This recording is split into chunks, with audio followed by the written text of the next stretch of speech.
So hello, good evening class, how are you. Class 9th हम लोगों ने जो है पिछले क्लास में डिस्कस कर चुके हैं कि डिज़ीज़ के बारे में डिस्कस कर रहे थे कि डिज़ीज़ जो होती है वो कैसे कैसे फैलती है, कैसे क्या होता है, इन्फेक्शियस डिजीज़ क्या होती है। हिस्ट्री में जो है वो डिज़ीज़ के बारे में क्या कहा गया था, अब डिज़ीज़ के क्या पैरामीटर है उसको मेजर करने के, उसको ट्रीट करने के। ठीक है, ये हमने ये भी देखा था कि जर्म थ्योरी ऑफ डिज़ीज़ जो होती है वो दिया था लेस पास्चर रॉबर्ट कोच ने। यानी कि जो चीज़ें हम पढ़ चुके हैं वो डिज़ीज़ चैप्टर में वो ये है कि इंक्यूबेशन पीरियड क्या होता है, ये हम लोग पढ़ चुके हैं। ठीक है, इनोकुलम डोज क्या होता है, ये भी हम लोग पढ़ चुके हैं। ठीक, अच्छा, एक चीज़ हम लोगों ने ये भी देखी थी कि एक्यूट डिजीज़ क्या होता है और क्रोनिक डिजीज़ क्या होता है, एक्यूट एंड क्रोनिक डिजीज़ क्या होता है। ठीक है, ये सारी चीज़ें हम लोग देख चुके हैं और हम लोग जो है वो एनसीईआरटी को भी लेके चल रहे हैं और कॉम्पिटिटिव पॉइंट्स को भी लेके चल रहा है। ठीक है, लास्ट क्लास में हम लोगों ने देखा था कि पैथोलॉजी क्या होता है। ठीक है, पैथोलॉजी के बारे में मैंने बताया था आपको लास्ट क्लास में, पैथोलॉजी क्या होता है, एपिडेमोलॉजी क्या होता है। ठीक है, डायग्नोसिस करना क्या होता है। तो आज जो है हम लोग बेसिकली आज सिलेबस के बारे में पढ़ेंगे, जो हमारा एनसीईआरटी का सिलेबस है।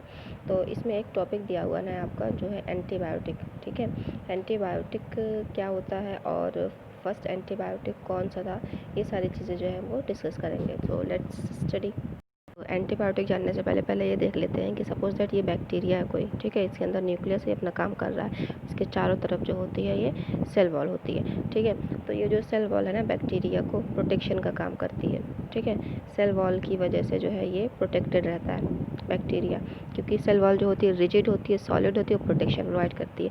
अच्छा, तो अब क्या हुआ कि बैक्टीरिया जी जो है वो, ठीक है, तो ये जो बैक्टीरिया है इसके चारों तरफ क्या होती है, सेल वॉल होती है जो इसको प्रोटेक्शन करती है कि इस पर किसी भी चीज़ का अगर असर नहीं हो रहा है ना, तो ये सेल वॉल की वजह से हो रहा है। तो अब क्या करना है कि बैक्टीरिया जो है जो अपना सारा काम कर रहे हैं ना, तो उसमें क्या कर रहे हैं, खा रहे हैं, पी रहे हैं, रिप्रोड्यूस कर रहे हैं, एक से दो बन रहे हैं, सारा कुछ कर रहे हैं। ठीक है, तो ये जो एक केमिकल होता है, अगर इसकी चारों तरफ की प्रोटेक्शन लेयर को हटा दिया जाए, ठीक है, जो सेल वॉल इसकी प्रोटेक्शन की जो लेयर का काम, प्रोटेक्शन का काम कर रही है, अगर हम उसको रिमूव कर दें, ठीक है, अगर हम उसको रिमूव कर दें तो इसके चारों तरफ का प्रोटेक्शन ख़त्म हो गया और इसके डाई होने की पॉसिबिलिटी ज़्यादा हो गई। ठीक है, अब इसके ऊपर किसी भी चीज़ से फाइट किया जाएगा ना, किसी भी चीज़ से इसके ऊपर क्या कहते हैं, इसको डाई किया जाएगा तो वो ईज़िली डाई हो सकता है। ठीक है, अब ईज़िली डाई हो गया तो यानी कि जो एंटीबायोटिक होता है वो एक केमिकल, एक हिसाब से वो केमिकल्स होते हैं जो क्या कर देते हैं, ब्लॉक कर देते हैं बायोकेमिकल पाथवे ऑफ बैक्टीरिया को।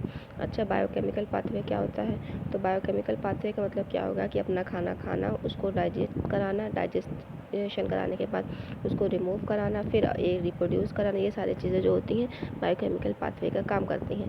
तो जो भी चीज़ इस जो चीज़ इसके चारों तरफ के आवरण को जो शील्ड की तरह काम कर रहा है उसको रिमूव करा के, ठीक है, इसको रिमूव करा दिया उसने और क्या कर दिया कि ब्लॉक कर दिया। ठीक है, ब्लॉक कर दिया का मतलब कि अब वो अपना आगे काम नहीं कर पा रहा है। तो यानी कि ये जो चीज़ जो हो रही थी, जो जिसकी वजह से सेल वॉल जो है डिस्ट्रॉय हो रहा था, तो वो एंटीबायोटिक की वजह से हो रहा था। ठीक है, बैक्टीरिया के पास जो होती है सेल वॉल होती है, तो एंटीबायोटिक क्या करता है, उसके चारों तरफ की जो सेल वॉल है उसको रिमूव कर देता है, जिसकी वजह से बैक्टीरिया बहुत ज़्यादा पावरफुल नहीं रहता और वो डाई हो जाता है। तो हम कह सकते हैं कि एंटीबायोटिक क्या होते हैं कि which blocks the biochemical pathway of bacteria. ठीक है, जो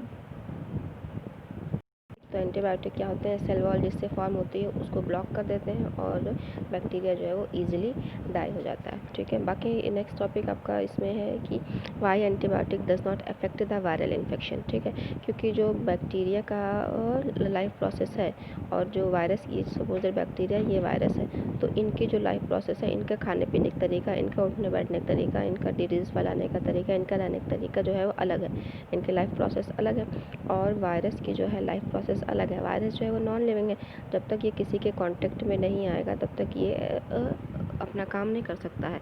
तो दोनों की लाइफ प्रोसेस अलग हो गई। तो जो एंटीबायोटिक होती है वो बेसिकली क्या करती है कि बैक्टीरिया की सेल वॉल को डाई करने का काम करती है।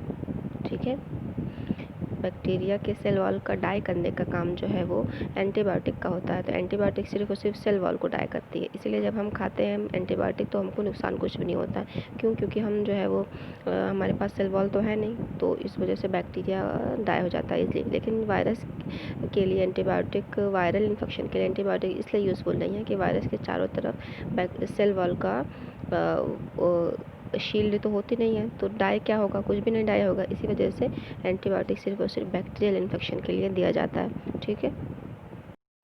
और फर्स्ट एंटीबायोटिक जो थी वो थी पेनिसिलिन, ठीक है। फर्स्ट एंटीबायोटिक जो थी वो पेनिसिलिन थी, जो फंगस से बनाई गई थी, पेनिसिलियम।